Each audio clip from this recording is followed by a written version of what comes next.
morning guys. Today I'm gonna cook vegetable soup. Okay, so these are all the ingredients. We need water, salt, pepper, tomato sauce, or we can use canned tomatoes, but I have no canned tomatoes, so I just use tomato sauce. And then chicken cubes, peas,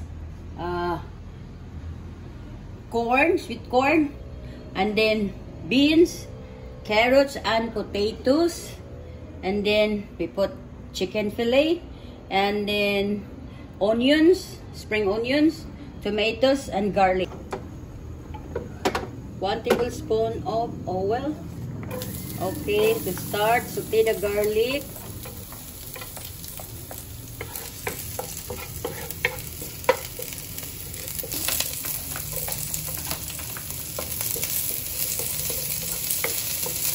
Saute the tomatoes.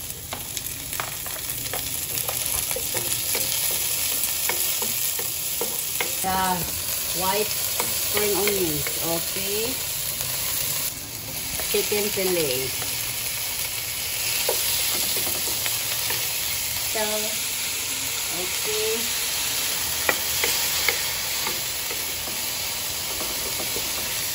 Potatoes and carrots.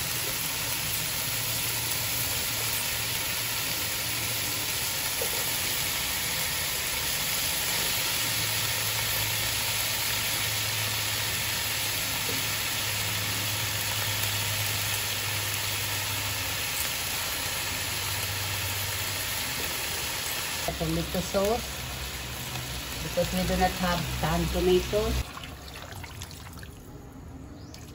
Okay, add the cubes.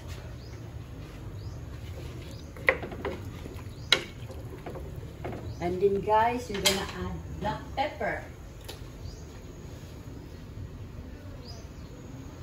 Okay, add oyster sauce.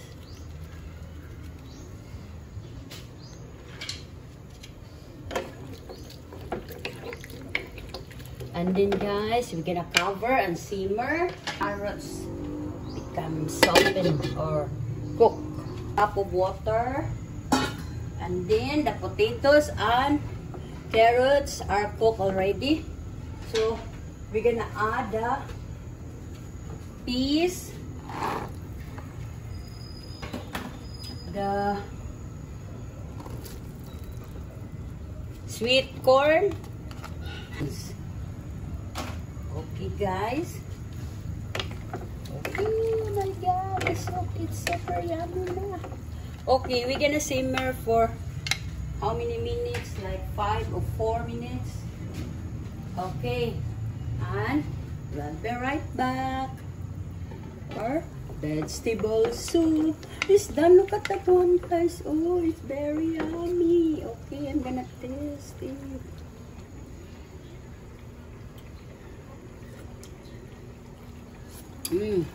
It's yummy guys. Okay, okay, but it's cooked already. I'm gonna off the heat so that the vegetables it's not going to be overcooked. Okay, it again. Okay, it's already good. Okay guys, oh look at, okay, our vegetable soup. Okay, recipes, please hit like, follow, share, subscribe to my YouTube channel, dbruja, to my Instagram, d_bro_ja, and to my TikTok at The Cooking Show, and to my Facebook page, The Cooking Show. Please follow and subscribe on my Facebook page and Instagram. And to all my accounts guys, my YouTube, TikTok, Instagram, Facebook page, personal blog. And to my personal blog, Delia Valentine. To all my supporters and non-supporters, thank you for watching.